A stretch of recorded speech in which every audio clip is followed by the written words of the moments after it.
la diffraction de la lumière. Pour montrer ce phénomène, la diffraction de la lumière, je vais utiliser la source laser de longueur d'onde 650 nanomètres, la lumière laser rouge. Je vais utiliser une aiguille. L'extrémité supérieure, il y a une fente fine qui se trouve à l'extrémité supérieure. Je vais exposer l'aiguille sur ce support.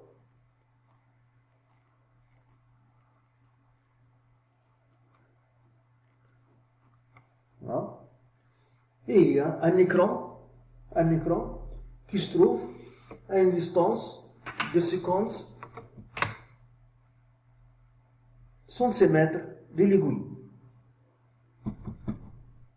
Je vais éclairer la fente avec la source laser. Voilà, donc c'est rouge.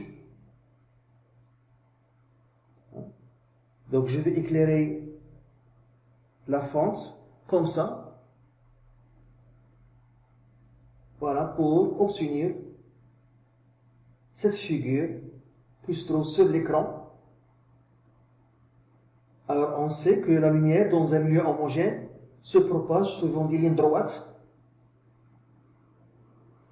Maintenant, la lumière a changé la direction lorsqu'elle a traversé la fente. Elle arrive en ce point. Elle arrive en ce point.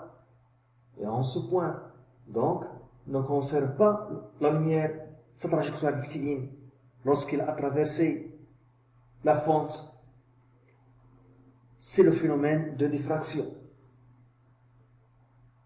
Car ici on a le principe de propagation rectiligne de la lumière n'est pas vérifié dans ce cas. La lumière a changé la direction lorsqu'elle a traversé la fente. C'est le phénomène de diffraction.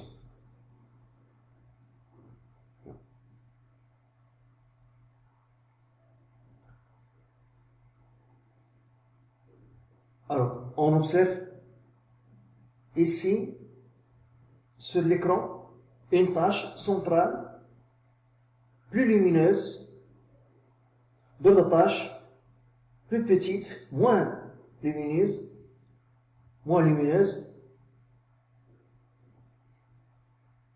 séparées, ces taches petites, moins lumineuses, sont séparées par des zones sombres, obscures. C'est le phénomène de diffraction. Ces taches s'étalent horizontalement.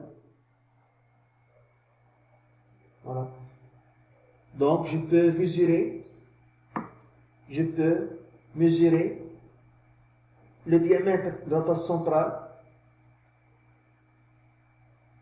Le diamètre, donc c'est presque 2 mm. C'est presque 2 mm. Voilà. La largeur de la tache centrale.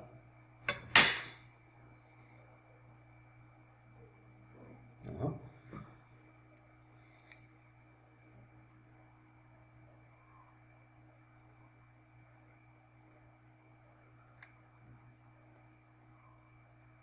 Je vais maintenant approcher la source à la fente.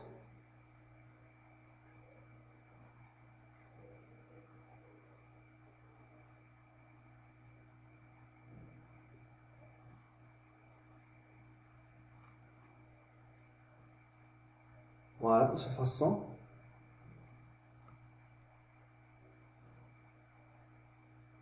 Voilà. Et je vais éloigner la fente de l'écran, comme ça. Donc, on observe que le phénomène devient plus clair, le phénomène de diffraction.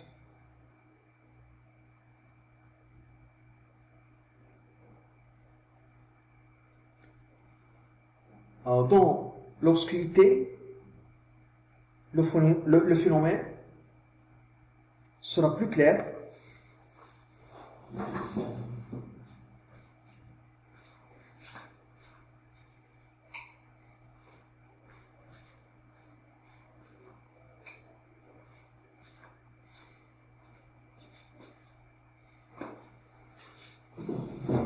Voilà.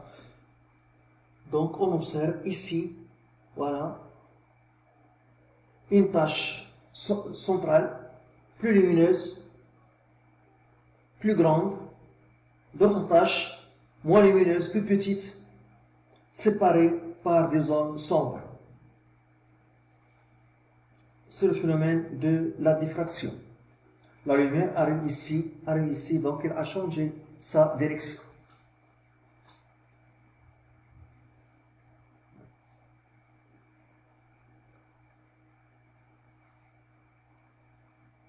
On peut aussi avoir le même phénomène en utilisant un fil, le bas de l'aiguille, c'est comme un fil, le bas de l'aiguille. Voilà, donc je vais maintenant envoyer la lumière vers le bas de l'aiguille pour observer ce phénomène. Voilà.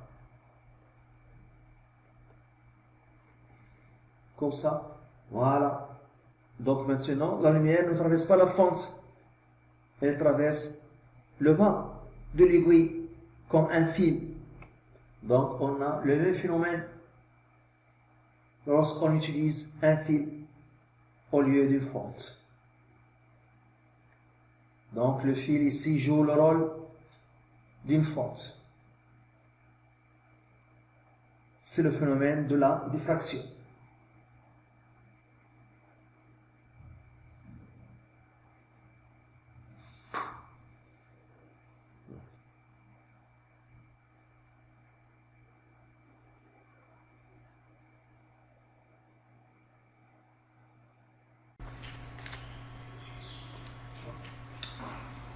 Je vais choisir comme exercice d'application le calcul de la largeur de la fente de l'aiguille que nous avons utilisé dans l'expérience. On calcule la largeur de la fente de l'aiguille. On a les données, on a la longueur d'onde de laser, 650 nanomètres, donc 650 fois 10 moins 9 mètres. On a la distance D entre l'écran et la fente, 50 cm, donc c'est 50 fois 10 moins 2 mètres. On a aussi L, grand L, largeur de la tache centrale, c'est presque 2,5 mm, donc c'est 2,5 fois 10 moins 3 mètres. Et on a les relations. On a, d'après la figure, on a tangente θ égale le côté opposé sur le côté adjacent, donc L sur 2 sur D, donc L sur 2D. Et dans ces conditions, l'angle θ est petit. Donc je peux écrire tangente θ est presque égal θ en radian. Voilà. Dans ces conditions. Donc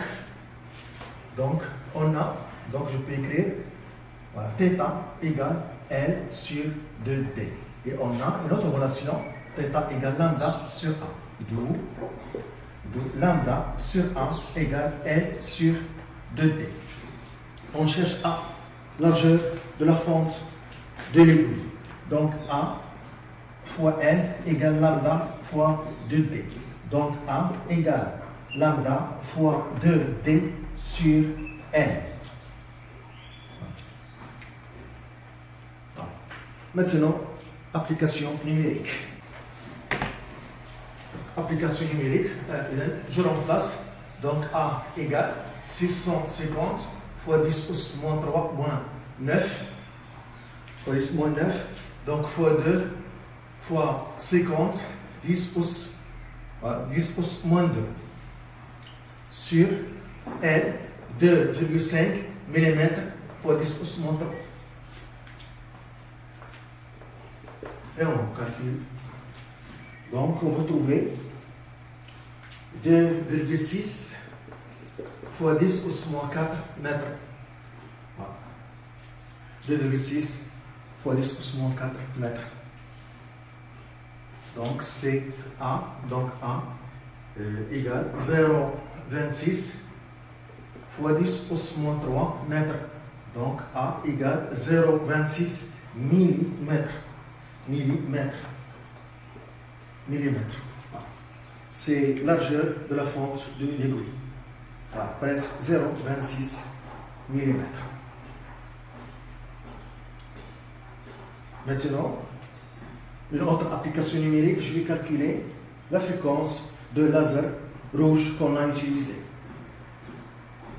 Donc, la fréquence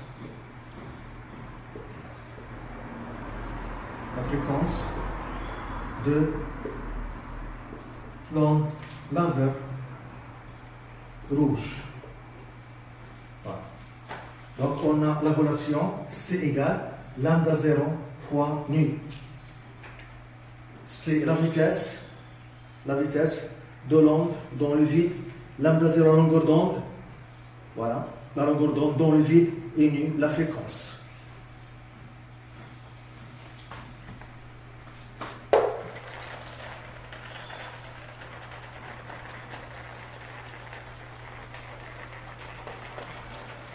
Donc, la longueur d'onde qu'on a sur l'étiquette, c'est dans le vide. Lambda 0, c'est 150 nanomètres, c'est dans le vide. Donc, je dois utiliser la vitesse de la lumière dans le vide, C. Donc, la vitesse de la lumière dépend du milieu, la longueur d'onde dépend du milieu, la fréquence ne dépend pas du milieu. Et les caractéristiques de l'onde lumineuse monochromatique. Donc, nu égale C sur lambda 0. C égale 3 fois 10 pouces 8 mètres par seconde. Lambda 0, 650 nanomètres. C'est 650 fois 10 pouces moins 9 mètres que je remplace. Donc, nu égale 3 fois 10 pouces 8 sur 650 fois 10 pouces moins 9. Voilà. Donc on fait le calcul. On trouve 4,6 fois 10 pouces 14 Hz. Voilà. C'est la fréquence de laser rouge.